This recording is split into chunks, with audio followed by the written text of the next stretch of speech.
Welcome to Facilities First, episode 24. I did count this time. My name is Paul McCarthy with Hero Facility Services. Today I'm blessed to have a guest on, Todd Avery with Tatte Cafe and Bakery. Todd, how's it going, brother? Yeah, good, Paul. How are you? I'm blessed. I'm blessed. So you and I met at RIFMA through leadership, Yep. and we found out we had a lot in common. And right away, I remember our conversation was talking about you being a new father. Mhm. So congratulations on that. Thank And you. you're a strong man of faith, and you just have a service mindset, which are things that deeply resonate with me. So wanted to have you on the show, let everybody get to know you a little bit. But I always start the same way. And I start with what I call rapid fire. So I'm going to ask you a question just so they can get to know you a little bit.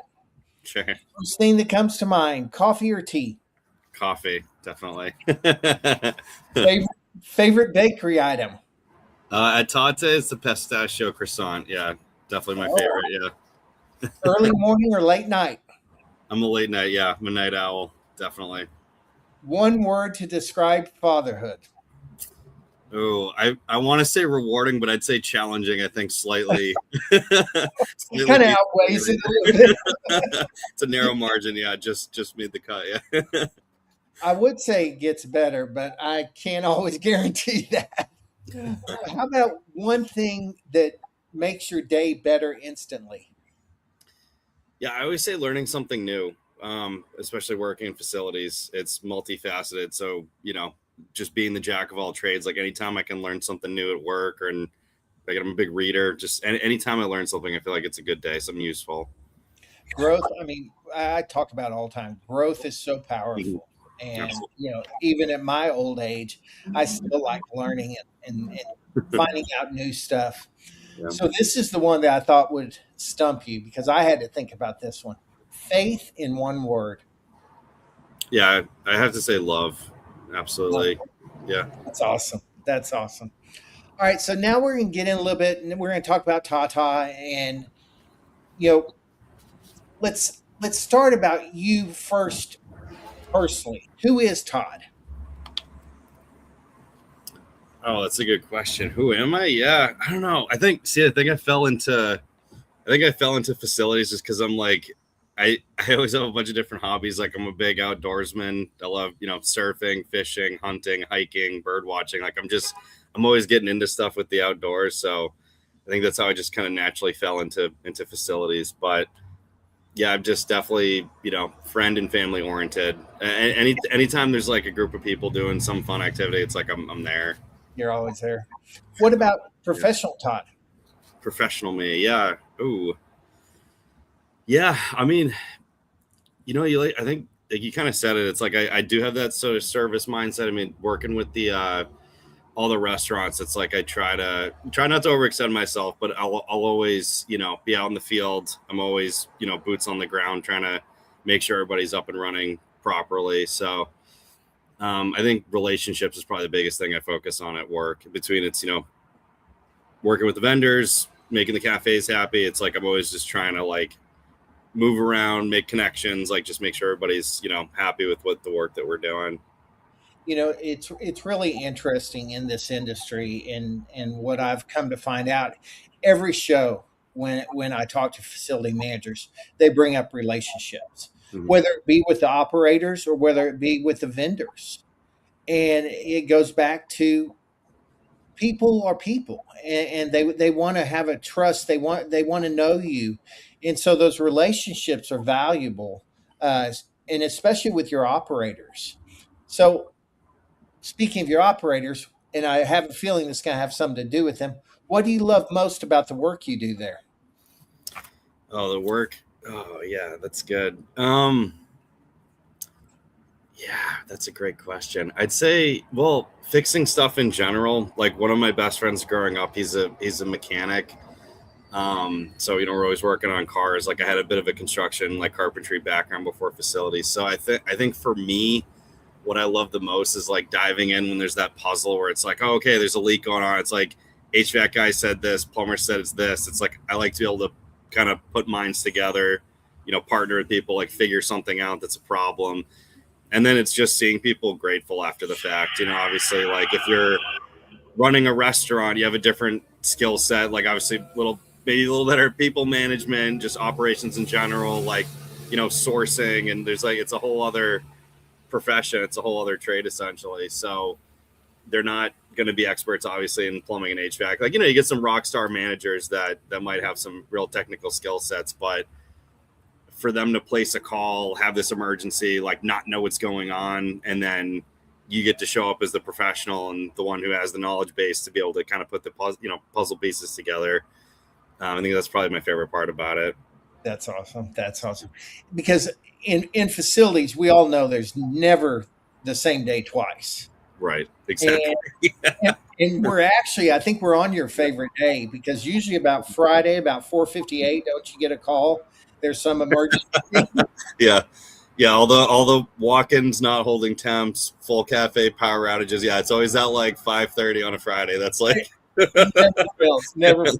yeah. I watch work orders come in between 4:45 and 5 o'clock on Fridays, and I'm like, Yep. oh, you just know they're coming. So at Tata, what does excellent service look like? Yeah, so for us, a lot, being a coffee shop, like we want to have that vibe when you walk in. So a lot of what we focus on, I mean, facilities in general, and then just running a restaurant in general, it's like you want to have that ambiance, you want to have that sort of visual aesthetic. So Zarit is our founder's name, and so that was her vision was always like no matter how big we got, she always wanted it to feel like a local cafe. So whether operations, visual team, facilities, like that's what we always try to focus on is like does this feel like it belongs in the neighborhood? And when you walk in, is this a place you can relax, and whether you want to eat breakfast or lunch with your family or sit and work on your laptop, it's like we never ask people to move in their seats. Like if you're taking up a seat all day, like that's great, we want you here. We're never gonna be like, oh hey, you finished your coffee, like you've been here 2 hours, can you leave? It's like we just it's an open door, seat yourself, and like everyone's welcome essentially. And you'll see that in the dining room design too. So there's always communal tables. Like we'll have booths around the edges, but then out in the middle there's very some sections we might have smaller like 4-person tables, but typically in the middle of the dining room there's always these big long like massive dinner tables is what it looks like. And just so that way you can spark up conversations with people. Like that's really what we're going for. With my squirrel syndrome, I piece stuff together. So I'm starting to guess that Tata is very family oriented as far as the culture that they drive. And that's why Todd likes it. Yeah, Because definitely. that's his personal professional combining. Yeah. So you talked about just the stores and walking into them and the feel of them. Mhm. The reason I started facilities first is because everybody out there thinks that these stores just run by themselves. So on an average day, I mean, what do you do? What type of calls are you getting?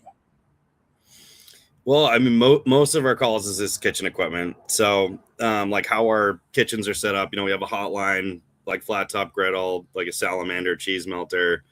There'll be a range stove with the oven. So, and then we have like an electric prep oven too, blast chiller. So that's kind of like our main line.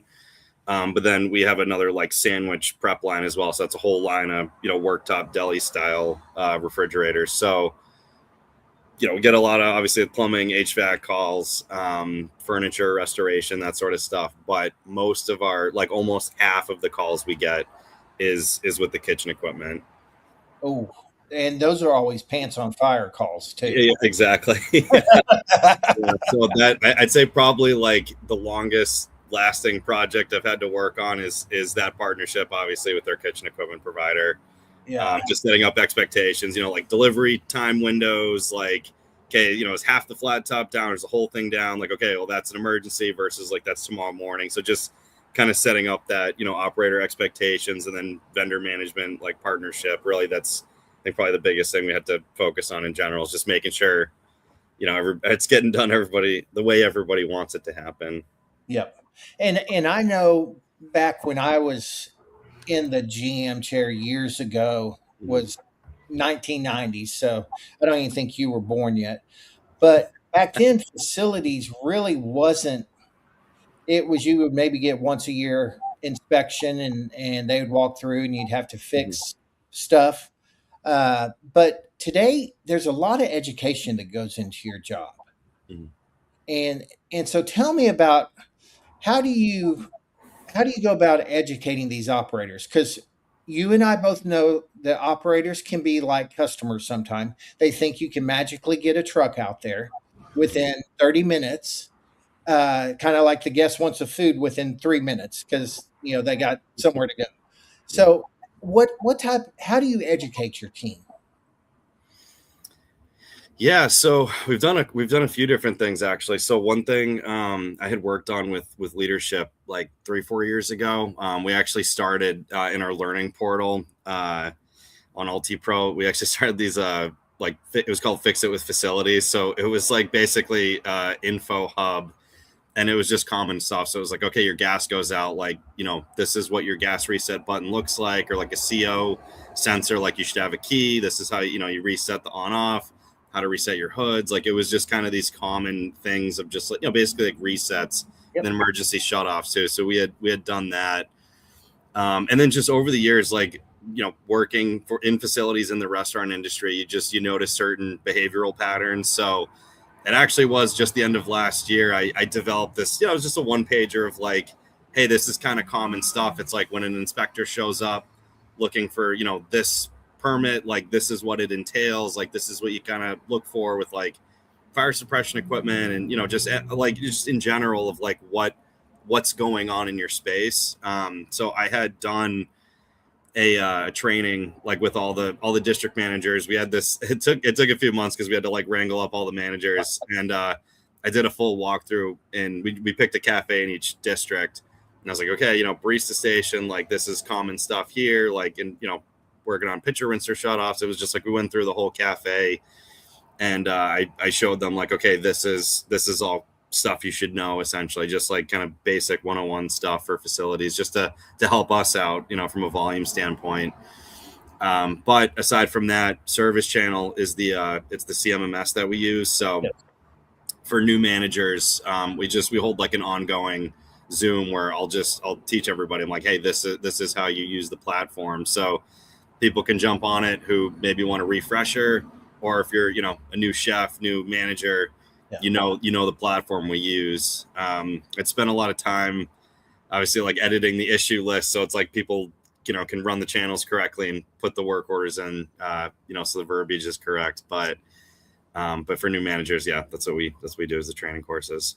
And that's one of the things that I think is often overlooked for the operators is because operators honestly think facility managers just want to spend their bonus. Uh, so, Get you know, it, yeah. when you start, kind of teaching them and educating them about, this is the simple things in your store, and this can help prevent problems, and you can be reactive rather than call me in like a chicken with your head cut off.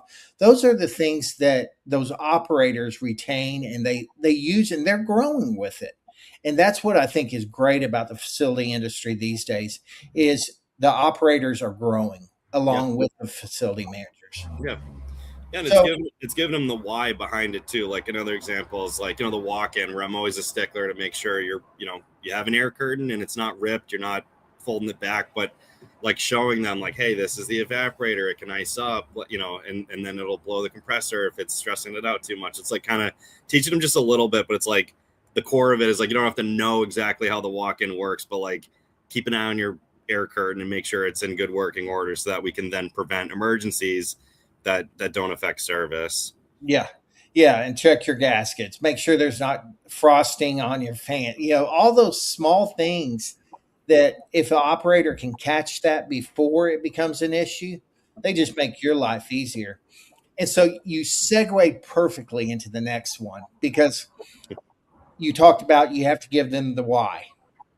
Mhm. So, being a new father, you are going to have to start giving lots of whys. That's going to be a word you're going to hear a lot. Yeah. But what has fatherhood taught you about yourself? Yeah, that's a great question. I think a lot of it, yeah, definitely very introspective. Like with it, I mean, you definitely. I have a son too. Actually, he just turned 32 weeks Yeah.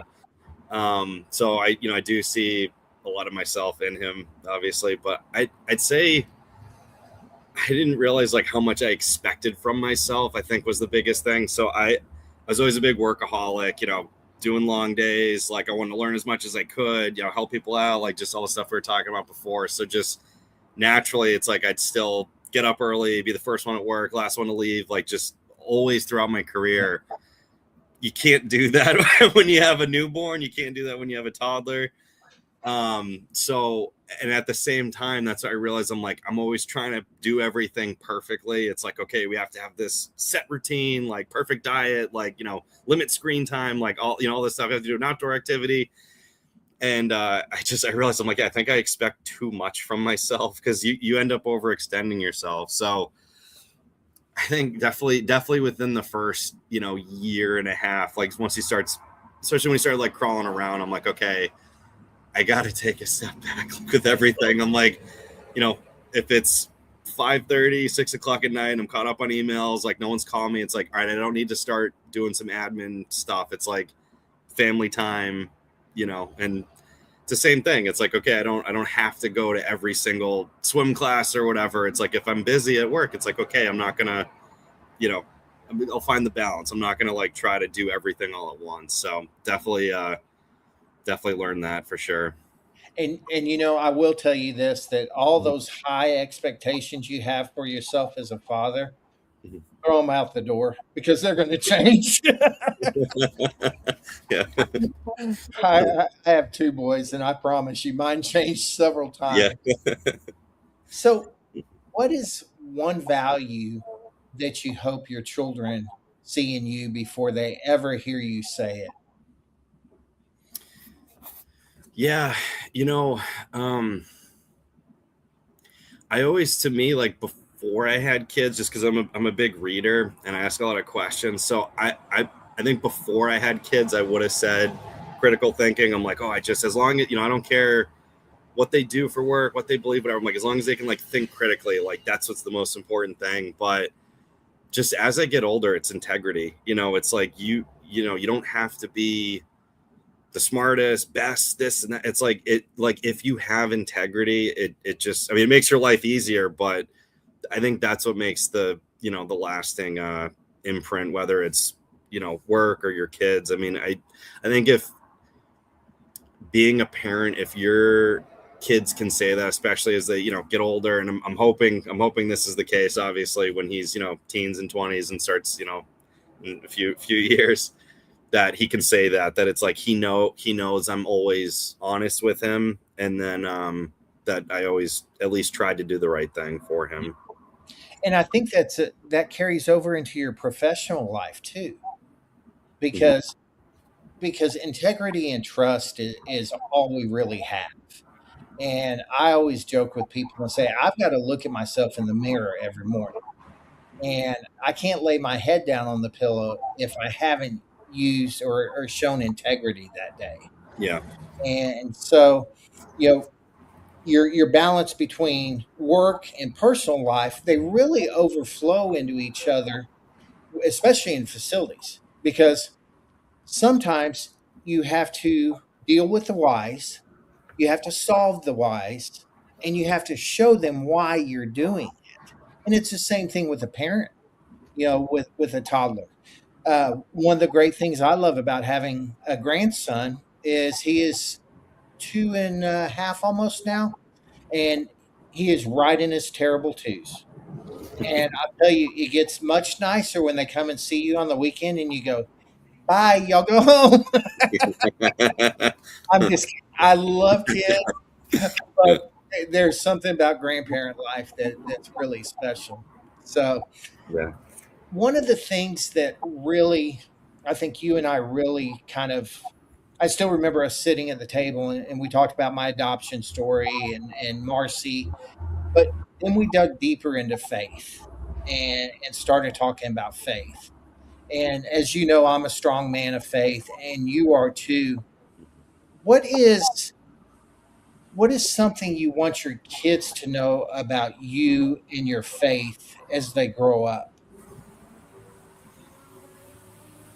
Yeah, I'd say just that it is the most important thing. Really at the end of the day, um, when you're at the end of your life, they're not gonna put your profession on your headstone.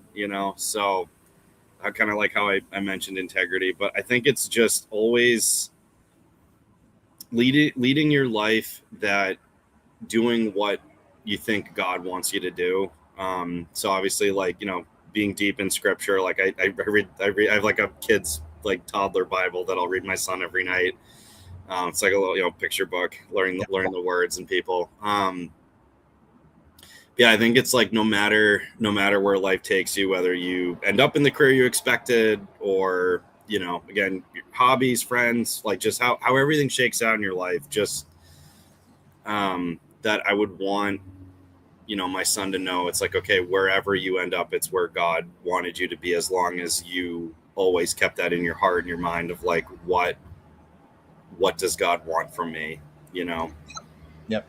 One of my favorite sayings, and I always say it, is while we're going walking through valleys, we typically put our head down when all we need to do is look up.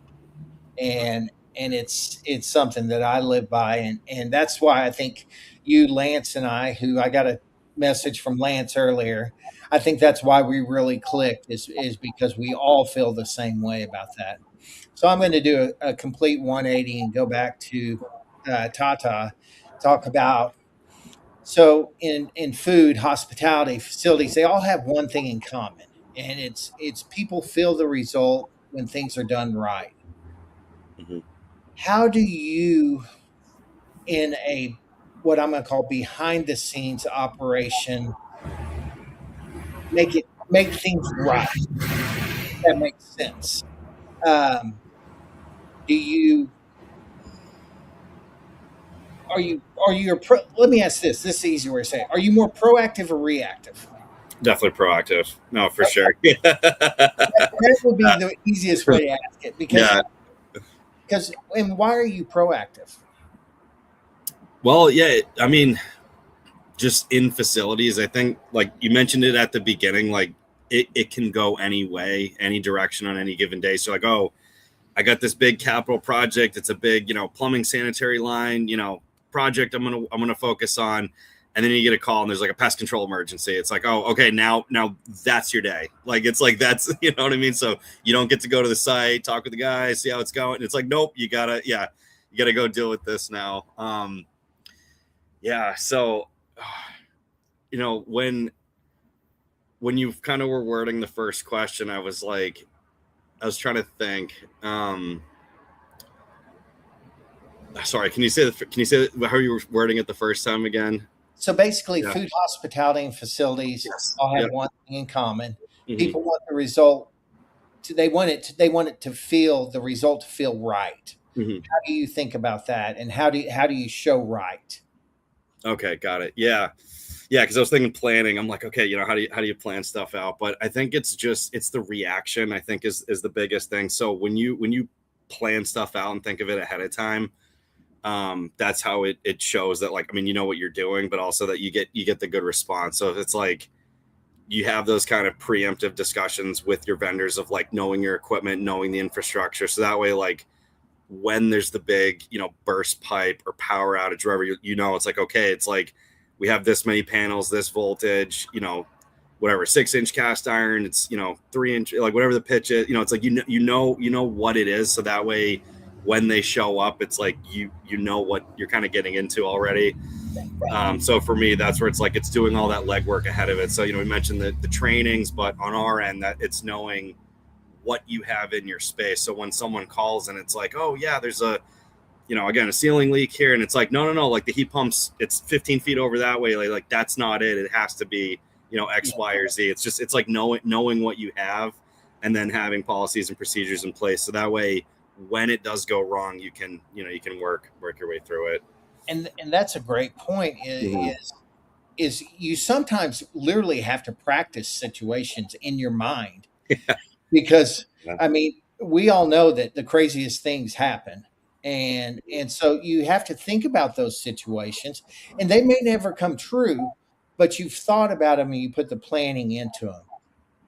So in facilities, you talked about expectations on yourself.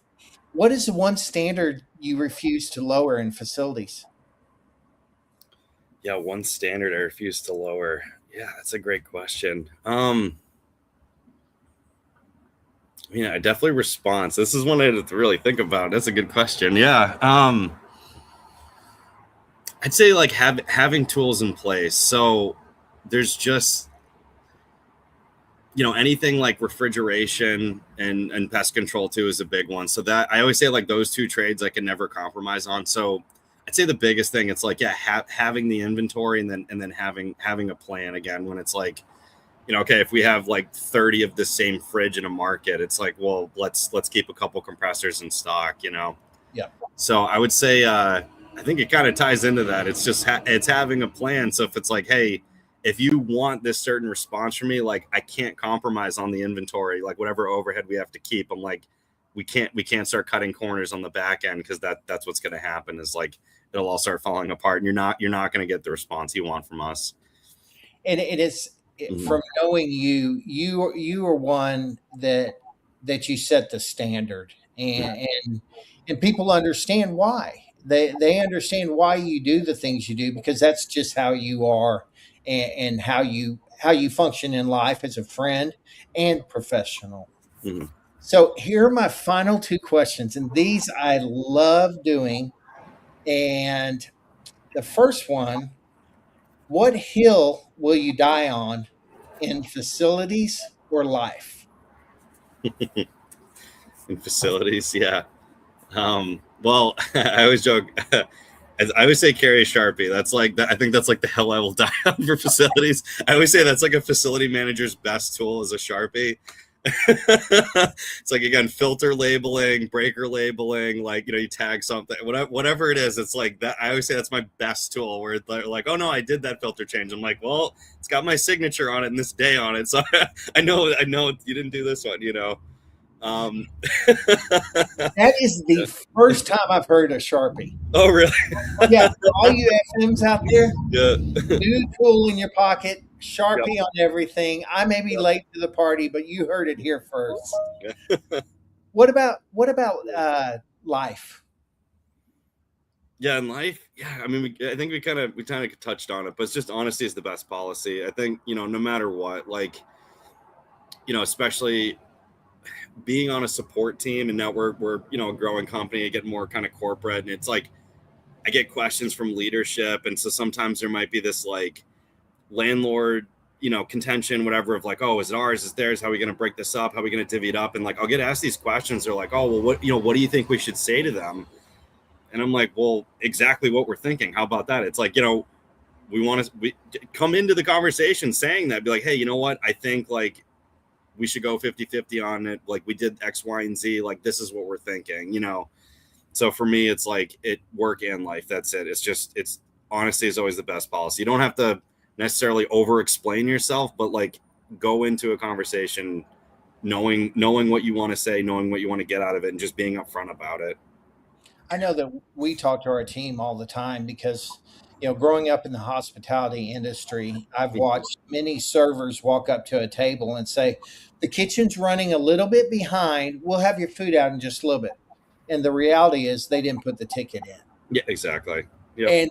And so it's the same thing in facilities. Is if we drop the ball, just be honest, because we're all human. We all make mistakes. Yeah. So, like I kind of thought this show would go. I mean, you carry yourself with high integrity, professionally and personally. But now I'm going to really make you shake your head and scratch it. What Shake. is the one question I should have asked Todd, but I didn't know I should ask you? Yeah, well, I'd say, I guess, as a facility manager, we're having a facilities discussion. I think a fun one would have been, what's the craziest facilities puzzle I had to solve? That would have been a good. The I can floor is I can yours, give you bro. one. Sure, yeah. This actually was before my time at Tatte. I actually had a few years in with Simon Property Group. I was at the Burlington Mall. It's mall north of the Boston area. If you ever seen Paul Blart Mall Cop, it's actually where they filmed it. Oh So it's wow. a little fun fact. But yeah, so I got a call. It was in summer, middle of July, and I got a call. It was our Dunkin' Donuts was one of the tenants there, and the call was no water. So I'm like, oh, okay, like someone shut off their water main. Well, I go down there, their water main is open, like their whole coffee system, like nothing had water, but the main was open, and I'm like, okay, so there's no isolation valves. It's not everything's open.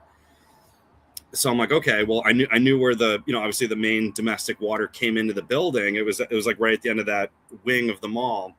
And one by one, I went down through all the tenants. I spent like 2.5 hours doing this. Like, there's like a bank, there's another restaurant. I'm going through because I'm like, oh, I'm tracing the main of like, hey, yeah, there's got to be something where someone just shut off a valve, right? You'd think. Yeah. Well, the line was actually frozen. So what had happened? There was a neighboring tenant that had a split system, and it had a refrigerant leak. It ended up like over the course of however many days or weeks, it had ice buildup on the coolant line, and it expanded so much that it was like a whole big long shaft of ice, and it expanded and it froze their main overnight. It must have started touching it at some point, and it froze it. So we Oh, literally had to defrost a water main in the middle of July. oh Yeah, my. never Well, would have guessed that. Yeah, yeah, that one I think yeah, I would have been searching for a while on that one. yeah. I know. It was up in the interstitial space too. We had to like crawl in, get a crew and go in to go find it. Yeah, Oh it's my gosh. crazy. Yep. Yeah. Well, Todd, I know you're a busy man, and as I've told you before, you are one of the up and coming rock stars I see in facilities, and you are definitely a student of the profession, and you're knowledgeable about it, and the sky's the limit for you. So keep on being you. Thanks for taking the time to come on the show, and for everybody else, that's all, folks. Thank you, Bye. Tim. Appreciate it.